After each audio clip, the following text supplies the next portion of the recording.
নমস্কার বন্ধুরা, আরেকটি নতুন ভিডিও তোমাদের কাছে নিয়ে চলে আসলাম। দেখতেই পেরেছো যে এখানে যে গ্যাস ফ্যানগুলো লাগানো হয়, ঘরের যে গ্যাসগুলো হয় বের করার জন্য গ্যাস ফ্যান, তো ওগুলো প্রথমে মার্কিং করে নিলাম।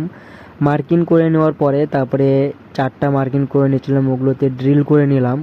তারপরে দেখতেই পেরেছো এখানে হচ্ছে আর কোম্পানির ফ্যানটা লাগানো হচ্ছে। তারপরে একে একে চারিদিকে পিভিসি গুটকা লাগিয়ে নিলাম, যেগুলো ড্রিল করে রেখেছিলাম। তারপরে যে গুটকা লাগানোর পরে যে স্ক্রুপগুলো হয়, স্ক্রুপগুলো একে একে মেজারমেন্ট করে চারিদিকে লাগিয়ে নিতে হবে। কারণ যদি একদিকে লাগিয়ে টাইট দেওয়া হয় তখন কি হয়, কম বেশি হয়ে যায়, তখন রিস্ক থাকে খুলে যাওয়ার বা গুটকা ফলস হয়ে যাওয়ার। ওর জন্য একে একে সবগুলো ঠিকঠাক করে চারিদিকে সমান মাপে টাইট দিয়ে দিতে হবে, না হলে কী হবে, কম বেশি হয়ে যাবে।